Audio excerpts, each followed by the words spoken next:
ஆசை மக இறந்து போனதுக்கு அப்புறம் அவளுடைய இறுதி சடங்கு பண்ணாம வயசுக்கு வந்து சடங்கு பண்ற அப்பா. பொதுவாவே அப்பா மகளுக்கான பாண்டிங் தனித்துவமானதுன்னு சொல்லுவாங்க. அப்படி தான் பொண்ணு இறந்து போயிட்டான்னு கூட தெரியாம இவ்வளவு பைத்தியமா இருக்க காரணம் தான் என்ன? இவ்வளவு சின்ன வயசுல இந்த பொண்ணு இறந்து போகிறதுக்கு என்னதான் காரணம்? எந்த ஒரு தகப்பனுக்கும் இந்த மாதிரி ஒரு நிலைமை வரவே கூடாது. அப்படி என்னதான் அந்த குழந்தைக்கு ஆச்சு? எதனால இறந்து போனாங்க அப்படின்னு சொல்லிட்டு பல கேள்விகளும் பல திருப்பங்களோடும் மர்மமா சொன்ன கதை தான் இருமுடி. படத்துடைய கதையில பெண்களுக்கான சோசியல் மெசேஜ ரொம்ப அழகாவே சொல்லியிருக்காங்க. சோ கட்டாயம் எல்லாரும் பார்க்க வேண்டிய படம் தான். இந்த படத்துடைய முழு கதையை தெரிஞ்சுக்க மறக்காம நம்ம சேனலை சப்ஸ்கிரைப் பண்ணிட்டு இந்த வீடியோவை ஸ்கிப் பண்ணாத பாருங்க. படத்தோட ஹீரோ 40 நாள் விரதம் இருக்கிற ஒரு ஐயப்ப பக்தர். அந்த 40 நாளுக்கு அப்புறம் இவர் ஐயப்ப சாமி இல்ல குடிசாமி. மாலை போற அந்த 40 நாள் மட்டும் தான் விரதத்துல இருப்பாரு. மீதி நாள் எல்லாமே குடிச்சிட்டு ஒரே அலப்பறதான். இப்படி நம்ம ஹீரோக்கு ஒரு அழகான பெண் குழந்தை இருக்காங்க. நம்ம ஹீரோவை பொறுத்தளவு அவருடைய உலகமே அந்த பெண் குழந்தை மட்டும் தான். இதெல்லாமே தாண்டி அவருடைய ஊர்ல அவருடைய பொண்ணு மட்டும் பொண்ணா பார்க்காம எல்லாருமே என் மகள் தான் அப்படி சொல்லிட்டு நினைக்கிற ஆளும் கூட. சோ அப்படியே கட் பண்ணா ஆந்திராவில் இருக்கிற ஆத்தூரை தான் காட்டுறாங்க. அந்த கிராமத்துக்குள்ள போற வண்டி எல்லாமே ஒருத்தன் வழி மறிச்சு இந்த வழியா யாரு போனாலும் தயவு செய்து ஹார்னை மட்டும் அடிச்சிடாதங்க அப்படி சொல்றான். ஏன்னா எங்க அண்ணன் திருநாத்தோடைய பொண்ணு தூங்கிட்டு இருக்காங்க. சோ ஹார்னை மட்டும் அடிக்காதங்க அப்படின்ற மாதிரிலாம் சொல்ல ஒரே ஒரு லாரிக்கார மட்டும் என்ன பண்றான், உன் அண்ணன் பொண்ணு தூங்குறான்றதுக்காக நான் ஹார்ன் அடிக்காத இருக்க முடியாது அப்படி சொல்லிட்டு தெனா விட்டு ஹார்ன் அடிக்கிறான். அங்க இறங்குறாருங்க நம்ம படத்தோடைய ஹீரோ திருநாத். லாரிக்காரனை ஒரு புரட்டி புரட்டி எடுக்க ஒரு ஹார்ன் அடிச்சதுக்கே இந்த அளவு அந்த மனுஷனை அடுக்க காரணம் தான் என்ன அப்படி சொல்லிட்டு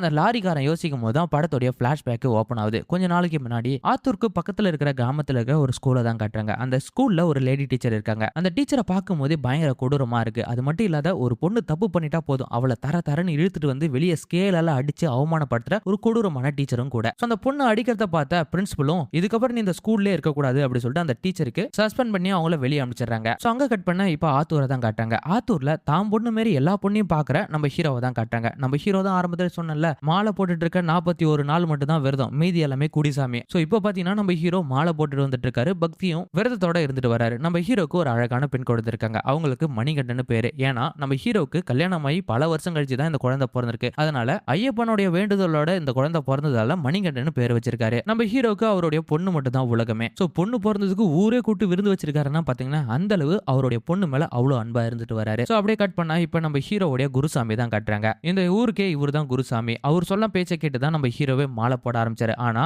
குருசாமி சொன்ன பேச்சு எல்லாத்தையும் கேட்கிற நம்ம ஹீரோ அந்த குடியை மட்டும் விடுறதில்ல. பொண்டாட்டி கூட நிறைய டைம் இந்த குடியை விட்டுருங்க அப்படின்ற மாதிரிலாம் கேட்டிருப்பாங்க. அப்ப கூட விட்டதே இல்ல. சோ குடிக்கிறதுக்கு உடந்தையா இருக்கிறது யாருன்னு பாத்தீங்கன்னா அவருடைய பொண்ணு மணிகண்டன் தான். சோ பொண்ணே நமக்கு சப்போர்ட்டா இருக்காளே, நாம ஏன் இந்த குடியை விடணும், அதை ஜாலியா ஒரு சைடு இருக்கட்டுமே அப்படி சொல்லிட்டு குடி குடும்பம் குட்டி அப்படி சொல்லிட்டு அவருடைய வாழ்க்கையும் ரொம்ப ஜம்முன்னு தான் போயிட்டு இருக்கு. இப்ப பாத்தீங்கன்னா நம்ம ஹீரோ இரு கட்டிட்டு கோயிலுக்கு கிளம்புறாரு. கிட்டத்தட்ட ஒரு வாரம் கழிச்சு தான் ரிட்டர்ன் ஆகுறாரு. வரும்போது எல்லாமே பொண்டாட்டிக்கு ஒரே பயம், வந்ததுக்கு அப்புறம் அலப்பறைய ஆரம்பிச்சிருவாரு அப்படி சொல்லிட்டு. சோ நம்ம ஹீரோவும் கோயிலுக்கு போயிட்டு வந்து இறங்குறாரு. தன்னுடைய மகள் கிட்ட ரொம்ப சந்தோஷமா பழகுறாரு, பேசுறாரு. அவளுக்கு தேவையான பொம்மை ஸ்நாக்ஸ் எல்லாமே வாங்கி கொடுக்குறாரு. ஆனா மனைவி மனசுக்குள்ள ஒரே பயம், என்ன திரும்ப குடிய ஸ்டார்ட் பண்ணிடுவாரு அப்படி சொல்லிட்டு. ஆனா நம்ம ஹீரோ ஸ்டார்ட் பண்ணிட்டு தான் வந்திருக்காரு. அதுலயே என்ன சொல்றாரு, எல்லாருமே மாலையை கட்டின உடனே கேரளாவிலே குடிய ஆரம்பிச்சிட்டாங்க, நான் உனக்காக தான் இங்க வந்து குடிக்கிறேன் அப்படின்ற மாதிரிலாம் சொல்ல, ஏன் இந்த குடியை மட்டும் விடவே மாட்டியா அப்படின்ற மாதிரிலாம் கேட்க, கண்டிப்பா ஒரு நாள் விடுவேன், அதுக்கான நேரம் வரட்டும் அப்படின்ற மாதிரி நம்ம ஹீரோவும் தட்டி கழிச்சிட்டே போயிட்டு இருக்காரு. சோ இப்போ நம்ம ஹீரோக்கு 2 ஏக்கர் வாழைத்தோப்பு இருக்கு. வாழைத்தோப்பு அறுவடைக்காக பொண்டாட்டி புள்ளையும் கூட்டிட்டு போறாரு.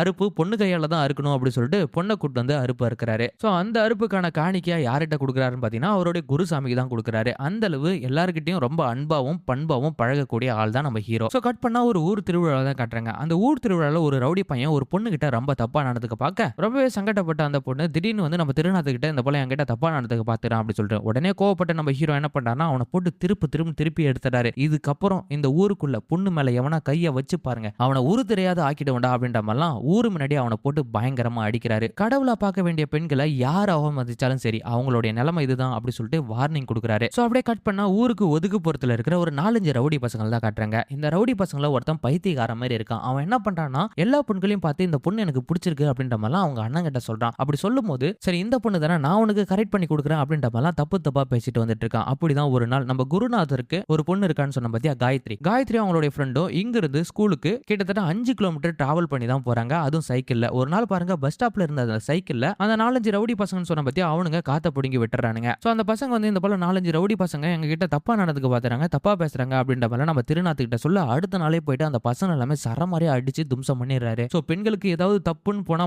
ஆளா நிக்கிறவரே நம்ம திருநாத் தான். சோ இதெல்லாமே பாக்குற நம்ம குருநாதருக்கும் நம்ம திருநாத்தோடைய ஒய்ஃபுக்கும் ரொம்ப பயம். எதனாலன்னு பாத்தீங்கன்னா ஏதாவது வம்பு தும்புக்கு போயிட்டு நம்ம பொண்ணுகளுக்கு ஏதாவது பிரச்சனை வந்துருமோ அப்படி சொல்லிட்டு யோசிக்கிற ஆளுங்க கூட. ஆனா நம்ம திருநாத் என்ன சொல்றாரு, அதாவது நம்ம ஹீரோ பெண்களுக்கு பயமே இருக்க கூடாது, ஏதாவது ஒரு விஷயம் நடந்துச்சுன்னா அதை முதல்ல வந்து வீட்டுல சொல்லணும், பொண்ணுங்களை இப்பவே நம்ம பயம் காட்டி வளர்க்க கூடாது அப்படின்ற மாதிரி அட்வைஸ் பண்ணிட்டு வந்துட்டு இருக்காரு. ஆரம்பிக்கிறாரு. சோ இப்படியே நாட்கள் நகர்ந்து போயிட்டு இருக்க ஒரு நாள் பாருங்க திடீர்னு ஆத்தங்கரை ஓரமா ஒரு பொண்ணுடைய சடலம் கிடைக்குது. சோ அந்த சடலத்தை பார்த்த உடனே ஊர்ல இருக்கிறவங்க எல்லாமே பயங்கரமா பயந்து போயிடுறாங்க. சோ எதனால இந்த பொண்ணு இறந்திருப்பாங்க அப்படி சொல்லிட்டு ஆறு எல்லாமே ஒரு கேள்வியை கேட்க ஆரம்பிச்சிட்டாங்க. அதாவது இந்த பொண்ணு படிக்கிறதுக்காக சூசைட் பண்ணிருக்கலாம், இல்லனா கல்யாணம் பண்ணி வைக்கணும்னு சொல்லிருப்பாங்க, அதனால சூசைட் பண்ணிக்கலாம் அப்படி சொல்லிட்டு ஆளாளுக்கு ஒரு பேச்ச போட ஆரம்பிச்சிடுறாங்க. இதெல்லாம் பார்த்த பெரியவங்க முடிவெடுக்கிறது என்னடான்னு பாத்தீங்கன்னா, ஒண்ணு நம்ம ஊருக்கு பஸ் வரணும், இல்லனா ஹையர் செகண்டரி ஸ்கூல் இங்க வரணும். பொட்ட பிள்ளைங்க கிட்டத்தட்ட 5 கிலோமீட்டர் தாண்டி போயிட்டு ஸ்கூலுக்கு போயிட்டு வராங்க. அவங்களுக்கு ஏதாவது ஒண்ணு ஆச்சுன்னா நம்ம என்ன பண்றது அப்படின்ற மாதிரிலாம் அங்க ஊருடைய எம்எல்ஏ கிட்ட போயிட்டு நம்ம குருநாத்தும் நம்ம ஹீரோவும் ரிக்வெஸ்ட் பண்ணி எங்க ஊருக்கு பஸ் ஸ்டாப் வரணும், இல்லனா ஸ்கூல்ல கட்டி தரணும் அப்படின்ற மாதிரிலாம் கேட்க, உங்க ஊருக்கு ஸ்கூல் எல்லாம் கட்ட முடியாது, ஏன்னா இங்க கம்மியான பசங்க படிக்கிறாங்க, அதனால பஸ் ஸ்டாப் ஒண்ணா வர வச்சு தரேன் அப்படின்ற மாதிரிலாம் சொல்ல அவரும் ஆர்டரும் பாஸ் பண்ணிடுறாரு. இந்த போல நேரத்துல நம்ம குருநாத் நம்ம ஊருக்கு பஸ் ஸ்டாப் வரப்போகுது அப்படின்னு சொன்ன உடனே இதுக்கப்புறம் நம்மளுடைய பெண்களை பாதுகாக்கிறது அந்த ஒரு பஸ் போதும், இங்க இருந்து சைக்கிள்ல போக வேண்டிய அலைச்சல் தேவையில்ல அப்படின்ற மாதிரிலாம் சந்தோஷப்படுறாரு. இப்ப பாருங்க நம்ம ஹீரோவுடைய பொண்ணும் 5வது முடிச்சுட்டு ஹையர் செகண்டரி ஸ்கூலுக்கு போறாங்க. இப்ப நம்ம ஹீரோவுடைய பொண்ணு மணிகண்டன் அப்புறம் காயத்ரி, அதாவது குருநாதருடைய பொண்ணு, இவங்க எல்லாருமே சேர்ந்துட்டு அந்த பஸ்ல போயிட்டு இருக்க திரும்பவும் பாருங்க அந்த பஸ்ல வந்து அந்த ரவுடி பசங்க 4 பேரும் தொந்தரவு பண்றாங்க. காயத்ரி தான் டார்கெட் பண்ணி தொந்தரவு பண்ணிட்டு இருக்க. இன்னொரு சைடு பார்த்தா இதை வீட்லயும் சொல்ல முடியாத நம்ம காயத்ரி தவிச்சிட்டு இருக்காங்க. எப்படியாவது நான் சொல்லலாம் அப்படி சொல்லிட்டு நம்ம ஹீரோவுடைய பொண்ணும் நினைக்கிறாங்க. ஆனா அந்த இடத்துல தான் இன்னொரு பிரச்சனை நடக்குது. அதாவது நம்ம காயத்ரி இருக்காங்க பத்தி, அவங்க ரொம்ப நல்லா படிக்கிற பொண்ணுங்க அப்படி சொல்லிட்டு அவங்கள ஸ்பெஷல் கிளாஸ் லிஸ்ட்ல செலக்ட் பண்றாங்க. அது யாரு, ஆரம்பத்துல ஒரு டீச்சரை சஸ்பெண்ட் பண்ணாங்க பத்தி அந்த டீச்சர் தான். நான் சஸ்பெண்ட் ஆயிட்டேன்னு சொல்லிட்டு எல்லாருமே ரொம்ப சந்தோஷப்பட்டிருப்பாங்கன்னு நினைக்கிறேன். ஆனா இதுக்கப்புறம் நான் வந்துட்டேன், என் பேச்சை மட்டும் தான் கேட்கணும் அப்படி சொல்லிட்டு அவங்க மாட்டிட்டு வந்துட்டு இருக்காங்க. இதுக்கப்புறம் நம்ம காயத்ரி ஸ்பெஷல் கிளாஸ் போய் ஆகணும். இன்னொரு சைடு பார்த்தா நம்ம ஹீரோவுடைய பொண்ணும் தனியா தான் ஸ்கூல் போயிட்டு வரணும். இந்த போல நேரத்துல ஒரு நாள் நம்ம காயத்ரி அப்புறம் நம்ம ஹீரோவுடைய பொண்ணு மணிகண்டன் எல்லாமே ஸ்கூல் போயிட்டு பஸ்ல வந்துட்டு இருக்கு. அந்த ரவுடி பசங்க வந்து திரும்பவும் நம்ம காயத்ரி கிட்ட தொந்தரவு பண்ண அதை போயிட்டு நம்ம ஹீரோ கிட்ட சொன்ன உடனே அடுத்த நாள் பாருங்க அவங்க இருக்கிற இடத்த தேடி போயிட்டு நம்ம ஹீரோ பயங்கரமா அவங்களை அடிச்சு தும்சம் பண்ணிடுறாரு. சோ அடுத்த நாள் பாருங்க நம்ம குருஜி இருக்காரு பத்தி, அவர் வந்து நம்ம ஹீரோ கிட்ட பயங்கரமா சண்டை போட ஆரம்பிக்கிறாரு. எதனாலன்னு பாத்தீங்கன்னா, நீ மாட்டு போயிட்டு சண்டை போட்டு வந்துடுற, உன் பொண்ணு அப்படி சொல்லிட்டு, அவ எனக்கு தான் பொண்ணு, ஆனா ஒரு பொண்ணை பாதுகாப்பா போறது வரத்தை தாண்டி ஒரு பகையை வளர்த்த கூடாதுன்னு நான் நினைக்கிறேன், அவனுக்கு ஏதாவது பண்ணி தொலைட்டோம், நீ இதுக்கப்புறம் அவங்க விஷயத்துல தலையிடாத அப்படின்ற மாதிரிலாம் கேட்க, ஒரு பொண்ணுக்கு பயத்தை சொல்லி நம்ம வளர்த்து விட கூடாது, அவளை நம்ம தான் பாதுகாக்கத்தை விட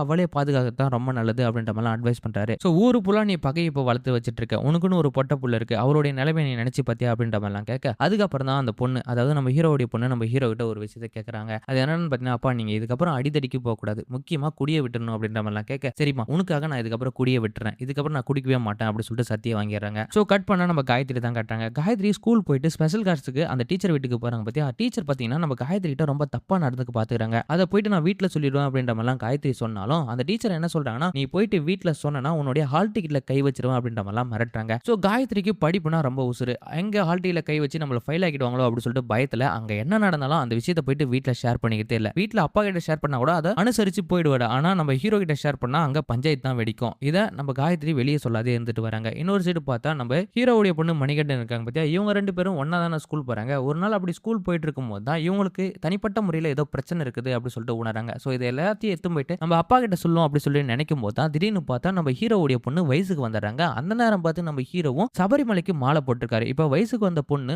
மாலை போட்டிருக்கவங்கள சந்திக்க கூடாது, அதனாலே இங்க நடக்கிற பிரச்சனை எல்லாமே தன்னுடைய அப்பா கிட்ட சொல்ல முடியாத நம்ம ஹீரோவுடைய பொண்ணு தவிச்சிட்டு வந்துட்டு இருக்காங்க. சோ ஒவ்வொரு நாளும் காயத்ரி அந்த டீச்சர் கிட்ட பல வேதனைகளை பட்டு வந்துட்டு இருக்காங்க. இன்னொரு சைடு பார்த்தா நம்ம மணிகண்டன், அதாவது நம்ம ஹீரோவுடைய பொண்ணு, சோ வயசுக்கு வந்தாலும் தன்னுடைய அப்பாவை நேர்ல மீட் பண்ணி இதை சொல்ல முடியாது அப்படி சொல்லிட்டு நினைக்கிறாங்க. சரி போன்லாச்சும் சொல்லலாம் அப்படி சொல்லிட்டு அம்மா கிட்ட சொன்னா, நீ ஏதாவது ஒரு இளையரை கூட்டி அப்பாவை தூண்டி விட்டுருவ, அப்பா இப்பதான் மாலை போட்டு ரொம்ப சந்தோஷமா இருக்காரு, இந்த போல நேரத்துல நீ அப்பா கிட்ட எதுவும் பிரச்சனையை சொல்லிடாதம்மா அப்படி சொல்லிட்டு அவங்களும் அவாய்ட் பண்றாங்க. சோ அப்படியே ஒரு சில நாட்கள் நகர்ந்து போயிட்டு இருக்க. ஒரு நாள் பாருங்க நம்ம ஹீரோ அந்த எம்எல்ஏவை போய் பார்த்து, நாளைக்கு நம்ம ஆத்தூர் கோயில்ல குரு பூஜை நடக்கும் போது அந்த குரு பூஜைக்கு கண்டிப்பா நீங்க கலந்துக்கணும் அப்படின்ற மாதிரிலாம் கூட்டிட்டு போயிடுறாரு. அன்னைக்கு பாருங்க அந்த ஊருக்குள்ள ஒரு வயசு பொண்ணு இறந்து போறாங்க. என்னடா இது தொடர்ச்சியா நம்ம ஊருக்குள்ள வயசு பொண்ணு இறந்து போயிட்டு இருக்காங்களே, இதுக்கு என்னதான் காரணம் அப்படின்னு சொல்லிட்டு ஒரு சைடு இவங்க நோட் பண்ண ஆரம்பிக்கிறாங்க. சோ இது எல்லாத்தையும் தேடி கண்டுபிடிக்கணும், இதுக்கு பின்னாடி யார் இருக்காங்க அப்படின்ற மாதிரிலாம் நம்ம ஹீரோவும் அவருடைய குருவும் பூஜையில இருக்க. திடீர்னு பார்த்தா நம்ம குருஜிக்கு ஒரு போன் கால் வருது ஒய்ஃப் கிட்ட இருந்து. நம்ம குருஜி அறக்க பறக்க அந்த பூஜையில இருந்து கிளம்பி போறாரு. போய் பார்த்தா தான் தெரிய வருது,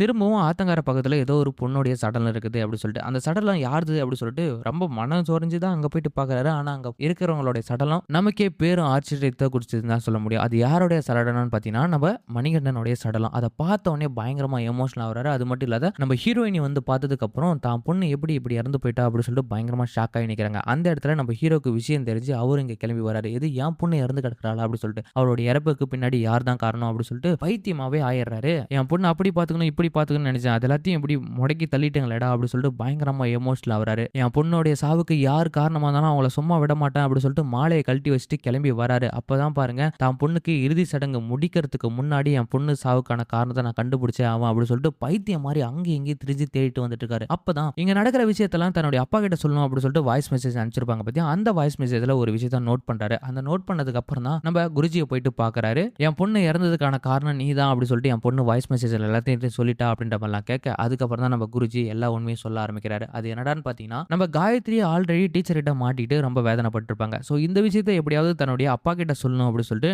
நம்ம ஹீரோவுடைய பொண்ணு மணிகண்டன் நினைச்சிருப்பாங்க. இந்த போல சமயத்தில் தான் ஒரு நாள் நம்ம குருஜிக்கு பொண்டாட்டிகிட்ட இருந்து போன் வந்து அவங்க கிளம்பி போயிருப்பாங்க. ஆக்சுவலா சொல்ல போனா அன்னைக்கு பொண்டாட்டிகிட்ட இருந்துலாம் போன் வரல. அவர் போனது எங்கன்னா பாத்தீங்கன்னா அந்த டீச்சரோட வீட்டுக்கு தான். ஆக்சுவலா சொல்ல போனா டீச்சர் என்ன பண்றாங்கன்னா ஒரு பிள்ளைகளும் நல்லா படிக்கிறேன் அப்படின்னு சொல்லி அவங்க வீட்டுக்கு கூட்டு வந்து அந்த எம்எல்ஏ இருக்காரு பத்தியா, அந்த எம்எல்ஏ கூட ரொம்ப நெருக்கமா பழக வச்சு அந்த பொண்ணுங்களை தப்பா மிஸ்யூஸ் பண்ணிட்டு வந்துட்டு இருக்காங்க. சோ இந்த விஷயத்தை தெரிஞ்சுக்கிட்ட நம்ம மணிகண்டன் என்ன பண்ணிருப்பாருன்னா தன்னுடைய அப்பா கிட்ட சொல்லணும் அப்படி சொல்லி நினைச்சிட்டு வந்துட்டு இருப்பாரு. சோ இதை தெரிஞ்சுக்கிட்ட எம்எல்ஏ என்ன பண்ணிருப்பாருன்னா உன் பொண்ணுடைய அந்தரபந்திர வீடியோ எல்லாமே என்கிட்ட இருக்கு, இப்ப நீ போயிட்டு அந்த குழந்தைய கொலை பண்ணல அப்படின்னா உன் பொண்ணுடைய வீடியோவை லீக் பண்ணிடுவா அப்படின்ற மாதிரி மிரட்டுறாரு. அந்த போல சமயத்தில் தான் வேற வழி இல்லாத தான் பொண்ணை காப்பாற்றணும் அப்படின்றதுக்காக நம்ம ஹீரோவுடைய பொண்ணுகிட்ட போயிட்டு அந்த குருசாமி பேசியிருப்பாரு. அதாவது என் பொண்ணுடைய வீடியோ எல்லாமே அவங்ககிட்ட இருக்கு, நீ போயிட்டு இதை அப்பா கிட்ட மட்டும் சொல்லிடாதமா அப்படின்னு சொல்லிட்டு ஃபர்ஸ்ட் ரிக்வஸ்ட் பண்ணி கேட்டிருப்பாரு. ஆனா நம்ம மணிகண்டன் என்ன ஆனாலும் பரவாயில்ல, நான் எங்க அப்பா கிட்ட போயிட்டு சொல்லுவேன், இந்த தப்பை நான் தட்டி கேட்பேன். காயத்ரி அக்கா ரொம்ப நாளா அந்த டீச்சர் கிட்டயும் இந்த எம்எல்ஏ கிட்டயும் படாத பாட்டு பட்டுட்டு வந்துட்டு இருக்காங்க. சோ இதை நீங்க வேணா மறைக்கலாம், ஆனா என்னால மறைக்க முடியாது அப்படின்னு சொல்லிட்டு அந்த பச்சை குழந்தை என்ன பண்ணுதுன்னா நம்ம குருஜி கிட்ட சொல்லிட்டு வந்துட்டு இருக்கு. அந்த போல நேரத்துல என் பொண்ணுடைய உயிரும் மானம் தான் முக்கியம் அப்படின்னு சொல்லிட்டு நம்ம குருஜி என்ன பண்ணிருப்பாருன்னா நம்ம ஹீரோவுடைய குழந்தைய கொலை பண்ணிருப்பாரு. சோ இதெல்லாமே அவர் வாயாலிருந்து உண்மையை ஒத்துக்கினதுக்கு அப்புறம் நம்ம ஹீரோ என்ன பண்ணிடுறாருன்னா இப்ப குருஜியை போட்டு தள்ளிட்டு என் பொண்ணுடைய சாவுக்கு யார் யாரெல்லாம் காரணம் அப்படின்னு சொல்லிட்டு தெரியாரு. ஃபர்ஸ்ட் அந்த டீச்சர் குரு ஸ்தானத்துல இருந்து எல்லா பெண்ணுங்களையும் பாதுகாக்க வேண்டிய நீங்களே இப்படி ஒரு தப்பான வழிமுறையை கொண்டு வரலாமா அப்படின்னு சொல்லிட்டு அந்த டீச்சரை போட்டு தள்ளிட்டு அடுத்தது எம்எல்ஏவை நம்பி உங்ககிட்ட வந்தோம், எல்லா நல்லதையும் பண்ணிட்டு இப்படி எல்லா பொண்ணுங்களையும் தப்பா மிஸ்யூஸ் பண்ணிக்கிறேன் அப்படின்னு சொல்லிட்டு நம்ம ஹீரோ அந்த எம்எல்ஏவும் போட்டு தள்ளிடுறாரு. அதுக்கப்புறமா கடைசியா எல்லாரையும் போட்டு தள்ளதுக்கு அப்புறம் தன்னுடைய பொண்ணுடைய இறுதி சடங்கை முடிக்கிறாரு. அதுக்கு முன்னாடி தான் பொண்ணு வயசுக்கு வந்துட்டா அவருடைய சடங்கை முடிக்கணும்னு நினைச்சுமே அப்படின்னு சொல்லிட்டு அந்த இறுதி சடங்குல என்ன பண்றாருன்னா பொண்ணுக்கு வயசுக்கு வந்த சடங்கு எல்லாமே என்ன பண்ணுவாங்களோ அதெல்லாமே நலங்கெல்லாம் வச்சு நம்ம ஹீரோ ஊர் எல்லாமே கூட்டி அந்த சடங்கை முடிக்கிறாரு. அதை பார்க்கும்போது அங்க இருக்கிற மக்கள் எல்லாமே பயங்கரமா எமோஷனல் ஆகுறாங்க. தான் பையன் அப்பனா இருந்து இவ்வளவு விஷயத்த இவரால் செய்ய முடியல அப்படின்னு சொல்லிட்டு அதே நேரத்தில் தான் பொண்ணு தன்னை விட்டு போயிட்டாங்க அப்படின்னு சொல்லிட்டு நம்ம ஹீரோ பயங்கரமா எமோஷனல் ஆகிறாரு. ஸோ அந்த சடங்கு எல்லாமே முடிச்சுட்டு பொண்ணு அடக்கம் பண்ணிட்டு ஸோ இது எல்லாமே கடந்து போறதா அப்படின்னு சொல்லிட்டு அக்செப்ட் பண்ணிக்கிறாரு. அதுக்கப்புறம் கொஞ்சம் வருஷத்துக்கு அப்புறம் தான் காட்டுறாங்க இப்பதான் நம்ம ஹீரோ குருசாமியா இருக்காரு. பக்கத்து ஊர்ல இருக்கிற ஒரு பேரண்ட்ஸ் வந்து என் பொண்ணுக்கு நீங்க தான் கன்னி பூஜை போடணும், அவங்க மாலை போட்டிருக்காங்க, நீங்க தான் இருமுடி கட்டணும் அப்படின்ற மாதிரிலாம் சொல்ல உன் பொண்ணு பேர் என்ன அப்படின்ற மாதிரிலாம் கேட்கறாங்க. மணிகண்டன் சொல்றாரு. அதை கேட்ட உடனே நம்ம ஹீரோக்கு அவருடைய பொண்ணு தான் ஞாபகம் வருது. தான் பொண்ணுக்கு என்னென்னலாம் செய்யணும்னு நினைச்சாரு அதை எல்லாத்தையுமே அந்த பொண்ணுக்கு செய்ய ஆரம்பிக்கிறாரு. ஸோ அப்படி இருமுடி கட்டி விடும் போது எல்லாமே தான் பொண்ணை மனசில் நினைச்சிட்டு ரொம்ப வருத்தப்படுறாரு. அப்பதான் பாருங்க நம்ம மணிகண்டன் இருக்காங்க பத்தியா, டைரக்டா வந்து நம்ம ஹீரோ கிட்ட நான் எங்க போயிருக்கேன், சாமி கிட்ட தான் நான் போயிருப்பேன், கண்டிப்பா உங்ககிட்ட திரும்பி வருவேன் அப்படின்ற மாதிரிலாம் நம்ம ஹீரோ கிட்ட மைண்ட் வாய்ஸ்ல சொல்ல நம்ம ஹீரோவும் அதை சந்தோஷமா ஏத்துக்கிட்டு அந்த பொண்ணுக்கு இருமுடி கட்டி கோயிலுக்கு அனுப்பிச்சு வைக்கிறாரு. அத்தோட இந்த படத்தோட கதையும் முடிக்கிறாங்க.